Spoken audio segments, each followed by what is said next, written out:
진실과 시청자의 진심을 알아봅니다. YTN 뉴스 FM 열린 라디오 YTN. 안녕하세요. 아나운서 변지우입니다. 여러분은 하루에 몇 번 뉴스를 보시나요? 저는 주중에 뉴스를 진행하다 보니까 정말 틈만 나면 신문과 TV 또 포털 사이트를 통해서 뉴스를 들여다보는데요. 뉴스를 보다 보면 제목마다 따옴표가 들어가 있는 게 많이 보입니다. 이런 걸 일컬어 따옴표 저널리즘이라고 한다더군요.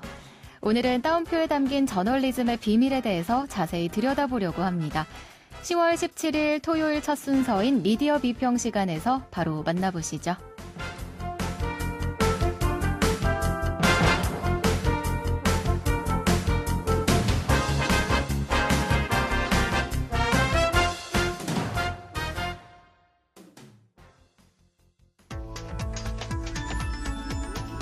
미디어가 전하는 이슈에 대한 다양한 분석과 팩트체크까지 바로 보고 뒤집어보고 꼭꼭 씹어보기 위한 미디어 비평 프로그램 열린 라디오 YTN.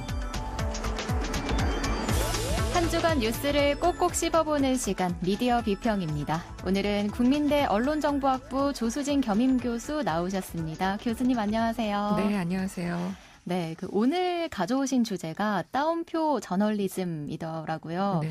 언젠가부터 이 뉴스에 등장하는 용어가 됐는데 이 따옴표 저널리즘 교수님 설명을 좀 해주시죠.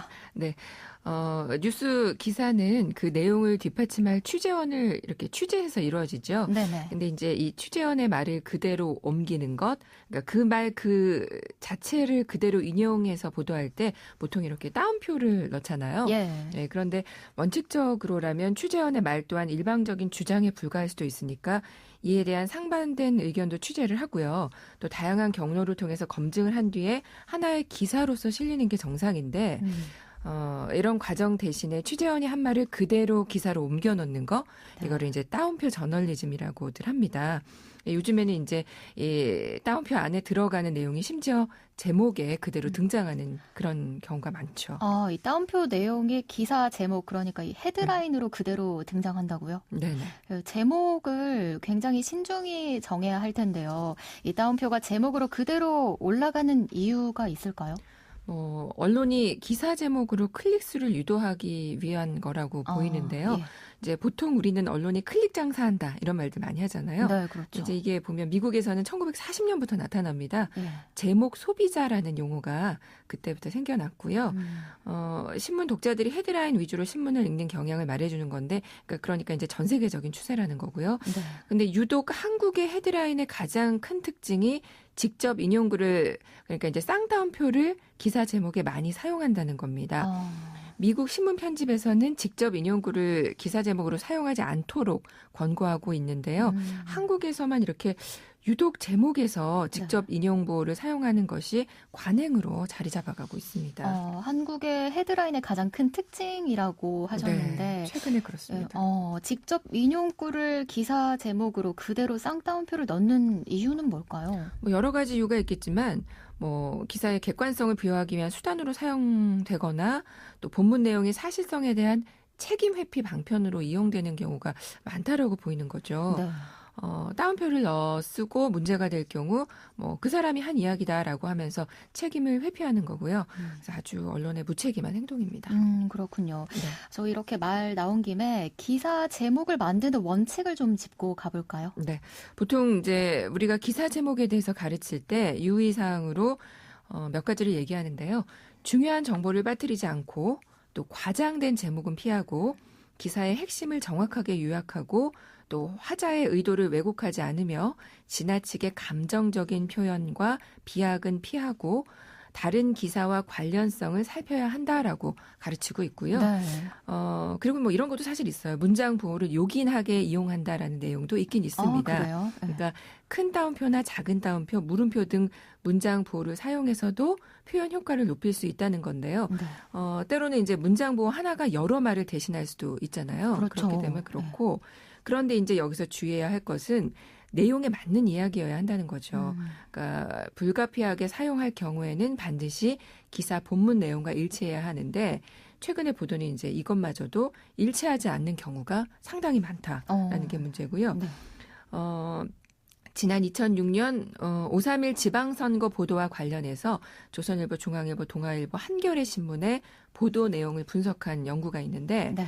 이렇게 직접 인용 제목을 사용한 기사가 448건에 대해서 이제 내용 분석을 해봤거든요. 네네. 그랬더니 직접 인용된 글이 본문 내용에서 없는 경우가 60%에 이르는 것으로 나타났습니다. 절반이 넘네요. 굉장히 많죠. 네. 네, 그리고 직접 인용한 제목 가운데 사실관계 서술보다는 이제 약간 감정을 표현한 경우가 훨씬 많았고요. 아까 왜 감정 이런 거 표현하면 안 된다고 했잖아요. 근데 많았고 아무래도 쌍따옴표로 말을 인용했으니까 뭐 감정이 들어갔겠죠. 네. 또 이제 문제는 38%가 익명의 정보원을 직접 인용해서 제목에 제시했다는 겁니다. 근데 사실 이 쌍따옴표를 기사 제목으로 쓴 경우가 워낙 많아서 네.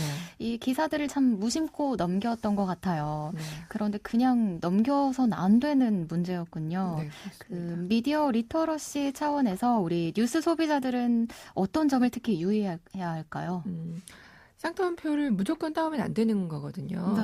그러니까 누구의 말을 따오게 되면 반드시 확인의 과정을 거쳐야 합니다.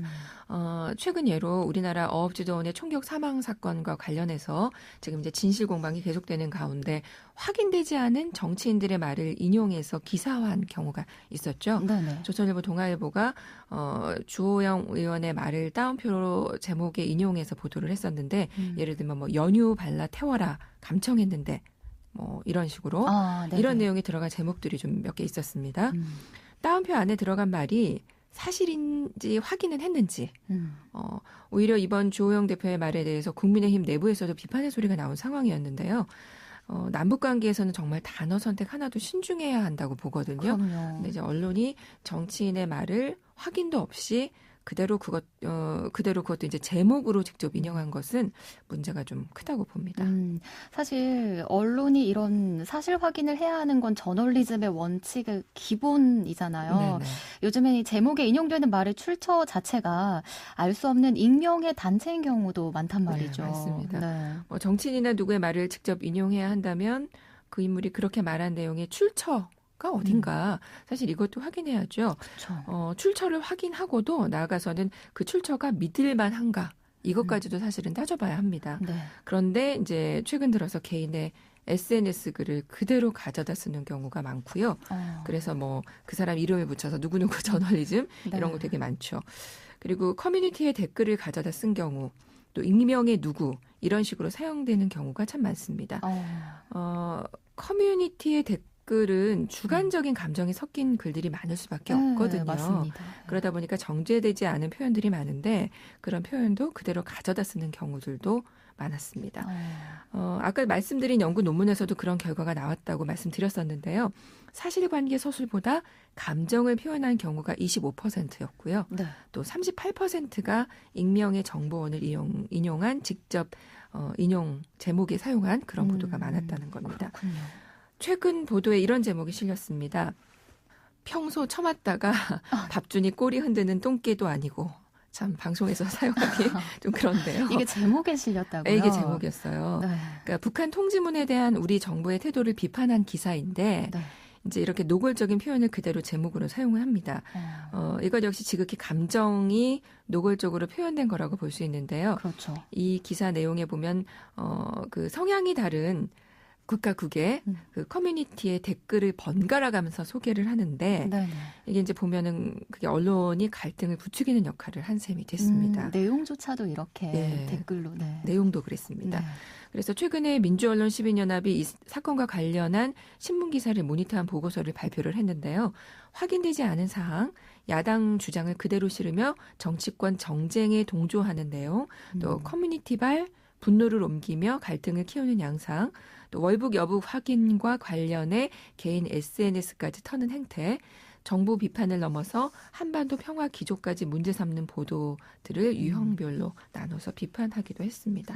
최근에는 이 온라인 커뮤니티나 SNS 댓글을 기사 제목으로 쓰는 일이 늘고 있는 것 같은데 네. 문제죠, 정말. 그렇습니다. 네. 얼마 전에 그 울산의 주상복합 화재가 있었잖아요. 네네. 울산시가 주상복합 화재 피해 주민의 대피소를 그 비즈니스 호텔로 지정한 것을 두고 일부 언론에서 기사 제목을 호캉스 보내려는 것이냐 등의 그 일부 커뮤니티에 있는 댓글을 그대로 인용해서 네. 본문 내용에 그리고 일부를 제목에 사용하기도 했습니다. 기사 내용에 보면 화재 이후 울산시가 피해자 숙소로 비즈니스 호텔을 지정했다라는 내용이 알려지자 일부 커뮤니티에서는 피해자들이 지원을 명목으로 호텔에서 바캉스를 즐긴다. 뭐 이런 식의 비판이 나왔다 그래요. 네네. 근데 자, 여기서 보면 일부 커뮤니티로 나오죠. 네. 그 일부 커뮤니티라는 곳이 어디고 또 그 커뮤니티 글 중에 그런 의견이 어느 정도나 되는지 그 이야기가 대표성은 있는 건지 좀 묻고 싶고요. 예. 이런 재난 상황에 이재민이 발생한 상황에서는 언론이 이 정도밖에 의제 설정을 못하는지 저는 이 기사 보면서 상당히 아쉬웠거든요. 네. 그것도 뭐 일부 커뮤니티의 말을 빌어 쓴다는 게 객관적으로 보이기보다는 그냥 무책임해 보인다라는 생각이 더 컸습니다. 만약 울산시의 지원이 논란이 된다면 이게 적법한 것인지 네. 뭐 또 다른 대안은 없는지 어떤 대책을 마련해야 하는지 등에 대해서 이게 논의하는 게 더 맞지 않나 언론이 네. 네, 그런 생각이 드네요. 제목이 점점 좀 자극적으로 변해간다는 생각도 참 드는데 네. 그렇게 되면 사실 피해 주민들 입장에서는 더 아픔이 커질 거잖아요. 네. 이제 늘 지적하시는 그 본질을 놓친 보도가 늘고 있지 않나 싶습니다. 네. 또 인용을 하는 경우에도 일부만 발췌해와서 문제가 되는 경우가 많은 것 같군요. 네. 최근에 추미애 장관 아들의 휴가 미복귀 의혹을 제기한 당직 사병이 조선일보를 상대로 해서 이제 언론중재위원회에 제소했는데요. 네네. 주장에 따르면 자신이 하지도 않은 말을 한 것처럼 조선일보가 왜곡 보도했다라는 내용입니다. 그래서 이제 이와 관련해서 지금 양측 공방이 계속되고 있는 상태거든요. 네. 이렇게 이제 인터뷰의 내용 중에 일부만을 따오거나 또 인터뷰 내용을 왜곡해 인용하는 문제 등도 굉장히 심각합니다. 그래서 이제 마지막으로 생각해 봐야 할 게 네. 취재원의 말을 인용할 때 정말 중요한 부분을 따오느냐 이것도 우리가 살펴봐야 되겠고요. 네. 언론이 본인들이 하고 싶은 말을 누군가의 말을 빌어서 가져다 하는 것은 아닌지 그래서 그 누군가의 말 중 일부 편리한 대로 무리하게 인용하고 있지는 않은지 이것도 생각해 봐야 할 문제입니다. 네. 그래서 이제 오늘 얘기를 좀 종합해 보면 누군가의 말을 인용해서 내용이나 제목으로 보도할 때 인용한 말에 대해 언론이 확인 절차를 거치는가 그리고 그 따옴표의 출처가 어디인가 그 출처는 믿을 만한가 그리고 정말 중요한 것들을 따오는가 그리고 인용을 통해 언론이 하고 싶은 말을 하고 있지는 않은가를 좀 스스로 살펴보시기 바랍니다. 네. 언제까지 관행이라고만 말할 수는 없을 것 같습니다. 네, 이 선정적이고 확인이 잘 되지 않은 무분별한 직접 인용 보도, 이 따옴표 저널리즘이 줄어들길 바랍니다.